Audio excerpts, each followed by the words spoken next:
In episode 3 of the Obi-Wan Kenobi series, we got an Anakin Skywalker sighting. We got new details on one of the Jedi who survived Order 66. Reva thwarted Obi-Wan Kenobi's plans to get Leia returned to Alderaan, and we finally got the showdown that everyone wanted to see between Darth Vader and Obi-Wan Kenobi. So let's dive into the details of Obi-Wan Kenobi episode 3. Let's get it. What's up, Acolyte Squad? My name is Prince and I'm an urban acolyte. Hey man, if you're new here, you obviously know we're discussing episode 3 of the Obi-Wan Kenobi series, but hey, this isn't a rundown and review. We're not doing summaries of the episode. Over here, the Acolyte Squad, we discuss the issues that stand out the most as far as what's happening with Obi-Wan Kenobi and his journey, the development of the character, and where we think this character is going and where this show is ultimately going. I wanted to talk about Obi-Wan Kenobi and his hero's journey, the development of the character. We've got to take Obi-Wan from the place where he is broken, right? I said in the last video, if you haven't seen it, check out my review or discussion of episodes 1 and 2, where I said, yo, look, like Obi-Wan Kenobi has buried his lightsaber. He seems to have cut himself off from the Force. There is a lot of similarities, a huge parallel between Obi-Wan in this series and Luke in The Last Jedi. So that's the Obi-Wan Kenobi that we picked up with. The last time that we know, at least, that he picked up his lightsaber and really did anything, related to the General Kenobi guy that he was during the Clone Wars was this story where he rescued Luke and Owen from Black Chrysanthemum, the Wookiee bounty hunter that we saw in the Book of Boba Fett series, right? From that point on, Owen was like, yo, man, don't have anything. Don't come around here, dog. Like, appreciate it, but get the hell on. Don't come around here. Obi-Wan's been working as a meat packer, somewhere on Tatooine, and he buried his lightsaber.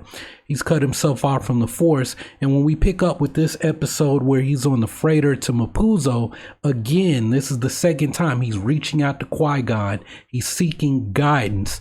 And Qui-Gon is like, yo, man, don't hit me up on the Jedi FaceTime. You used to call me on the cell phone. Don't call me, dog. You haven't been training. You aren't even at the point in your development, in your training, where I'm going to pick up the phone, right? As far as his development, as far as his journey, he still has to get from point A to point B, which is the Alec Guinness, if you strike me down, I will become more powerful than you can even imagine, Darth. He's not anywhere near being that dude yet. He's not even the dude who struck down Maul, in Rebels when they finally had their little duel. So that's something as far as the development, the journey that Obi-Wan has got to, that we're going to go on with Obi-Wan in this series, is that Obi-Wan's got to get to that point where, one, he's got to open himself back up to the Force, the same way Luke Skywalker did. He's got to completely open himself back up. The second point, we know that Quinlan Vos is out there. He's doing something in the underground, helping people get free of the Empire, especially helping Jedi get free of the Empire. So Quinlan Vos is somehow part of a fledgling rebellion, right? He's Quinlan Vos is like Harriet Tubman right now. He's part of the Jedi's Underground Railroad, right? And that's something that I've been asking about, and something that I've been thinking about ever since that reveal is go back to episode 1 where we had that one Jedi. At the start, the Inquisitors are looking for him. They he's done some stuff there on Tatooine. He's been hiding out in that cantina, protecting that guy. We later find out that he's looking for Obi-Wan. And I was asking, how did he find Obi-Wan? How did he know that Obi-Wan was there? And Quinlan Vos is a tracker, right? He's got psychometry. He touches stuff. Maybe he happened to be passing through Hutt space, Hutt territory. Came to Tatooine, where he'd been. Apparently he was there during the Phantom Menace, right? Anakin was a little kid and he came across something and was like, oh, Obi-Wan is here. And maybe he sent that guy, that Jedi who, ate it, and Obi-Wan had told him, yo man, we lost, go live a normal life and forget about all of this nonsense, and just forget about it and live your life, right? And he ends up eating it. But doesn't that guy say something about there's others out there and we need you? Like, I'm thinking that maybe Quinlan Vos played a part in that. But right now I feel like, returning to point one, that Obi-Wan literally has endured his descent into hell. There's a literal descent into hell as part of the hero's journey, right? We've seen the rejection of the call. He didn't want to come out of hiding to go rescue Leia, but it's like, all right, I don't have any choice. I got to do it, but let's hurry up, do it and get it over with. And then it's, I got an Inquisitor after me, and Anakin is alive, and everything is not going to go the way, this isn't going to go the way you think. And now he's on Mapuzo and he's seeing visions of Anakin Skywalker. Maybe the Force is warning him that, yo man, you're getting ready to have to confront your past, right? And these things that you have shut out of your mind, it's all about to happen. Get ready, dog. Get ready, because it's about to go down. The whole point is Obi-Wan has his rematch with Vader. Vader literally is like, yo man, I'm going to set you on fire and leave you for dead the same way you did me on Mustafar. And I mean, that literally is his descent into hell, and he luckily survives, right? And unfortunately, Reva captures Leia, recaptures her, I guess I should say. And, things don't end on a high note for this episode. Now, the last point I wanted to make was I wanted to talk about Reva, who everyone is talking about Reva and Moses Ingram's portrayal of the character. And one of the things that I've been seeing from a certain subset of the Star Wars fandom that likes to menace everyone who wants to enjoy the story and see how it unfolds is they're saying that she's the worst villain ever in Star Wars, which I thought Kylo Ren had that title, but apparently she's even worse than Emo Ren, right? And here's the thing, Reva is not the main villain. She's an antagonist, meaning she's against the protagonist, Obi-Wan Kenobi, but she's not the main villain. Vader is the main villain. This story is about the conflict between Obi-Wan and Anakin, and Obi-Wan having to overcome the trauma, the traumatic experience of, yo man, I had to fight my little brother, and all this time I thought I killed him, right? And he's the chosen one. You were the chosen one. You were supposed to destroy the Sith, not join them and leave the galaxy in darkness. You were my brother, Anakin. I loved you, right? And now he's put his hope in Luke and kind of forgotten about Leia, right? Somehow, some way, Obi-Wan goes to thinking that Luke is going to be the chosen one by the time of Maul. Maybe he believes that Luke and Leia are the chosen ones. So I don't know, but I've seen people say that Leia is going to be the one who restores the hope in Obi-Wan and sets him back on the path, right? But Reva, if she really is when we see the Order 66 stuff go down, and that's her origin story, this is how I see Reva. She's still that little girl. That little girl has grown up and she's in an Inquisitor uniform and she's just playing the part. She is not a dark Jedi, she doesn't use the dark side of the Force, right? I don't even know if Inquisitors actually bleed their lightsaber crystals, because that whole thing that goes along with being a Sith. She's not Sith, right?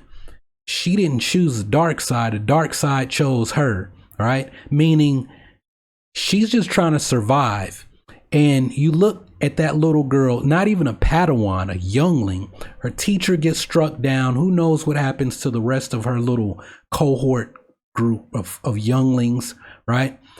Was she even tortured into becoming an Inquisitor, right? Like they treat her like like she's nothing. Like maybe they captured her as a child and she just grew up. She grew up into that life, right? And so for her, right, she takes out the Grand Inquisitor, and she's trying to get into that number one spot, the Grand Inquisitor position, because to her, Anakin is, even though Anakin is now Vader, right, he's the big hero Jedi of the Clone Wars. And maybe she idolized him as a youngling. Now she idolizes him, even though she's working for the Empire. So it's like she's just trying to find her place in all of this, and acting over the top and everything. It's survival, man. It's that monkey see, monkey do. That's how everybody else is. It's cutthroat and dog eat dog, and she's, you know, she's just trying to. She's just trying to belong. She's trying to fit in. And this beef with Obi-Wan could be because Obi-Wan returned to the temple. He and Yoda took out a bunch of clone troopers, right? And she might look at this as like, well, why didn't you save me, right? Was I not worthy of being saved? You put me into this. You put me on this path that I'm on. You gave me no choice but to do this in order to survive. I don't feel like she's a villain. Villain is not what I get from her. Angry, pissed off, you know, fear, full of fear, right? Doing whatever it takes to survive. That's the Reva character. So all these people talking stuff about how much they can't stand Reva and the acting is wrong. I mean, have you ever thought that maybe she's playing the character exactly the way Deborah Chow wanted her to? Maybe she read the entire script and sat down with the producers and the directors and people on the story group, and she's like, this is what I'm going to do with the character. And they're like, that's all right, because we know where the character's going. We know what the ultimate outcome is. All these people talking all this yak stuff on the internet like they're experts, but there's some political agenda to it, right? I can't listen to them. I can't hear them, because if you look at a lot of the people that do that kind of commentary, they can't analyze the story. So they have to start finding all these they have to start making up stuff that they find fault with and coming up with these talking points, because they're incapable of actually examining the story and looking into the themes and discussing, this is what's happening, and this is how it applies to Joseph Campbell's hero's journey, and this thing is a parallel to this other thing, and these are themes that seem to run throughout Star Wars. Like, Reva is trying to find her place in all of this, and she's looking for a mentor, and she's latched on to Anakin the same way that Rey didn't want to step up and be the big hero Jedi for the Resistance, and she latched on to Luke. And when Luke kind of pushed her to the side, then she went and ran to Ben and was like, you know what, I'm gonna get Ben to come back to the light. And then when Ben was like, join me, Rey, let's lead the First Order, and she's like, don't do this, Ben. And then it's like, yo, man, it really is all on you. She turned to Leia, but then Leia died. And it's like, yo, it really is all on you, Rey. Like, this story, whether we like it or not, we can't change it now after the fact. There's no going into the world between worlds and retconning anything. I heard Doomcock is falling off now, which, whatever. I don't know why people listen to his garbage in the first place, but I'm not those other people, so we ain't built the same, right? I'm not a follower, but you can't change the story. Ultimately, it turned out, yo, man, all of this stuff, Rey, you were part of Palpatine's contingency plan, and as Plagueis said in the non-canon Plagueis novel, the Force has ways of striking back, and Rey finally took her stand and ended Sheev Palpatine, Darth Sidious once and for all. At least we hope, right? So there's a parallel between Reva and Rey, whether people like it or not, is that, yo, man, you were born into these conditions, and she's looking for her place in all of this. And me, I don't see her as a villain. I think she's trying hard to convince herself and everyone else, but she hadn't sold me on that. She's trying too hard. She's trying too hard to be bad. And that's all I really got to say about that. So what are your thoughts about Obi-Wan Kenobi as far as his hero's journey and him becoming the boon giver, the Alec Guinness character that we see later? What part do you think Quinlan Vos could play in this, if we see Quinlan Vos in this? And then the Reva character, how are you reading the Reva character?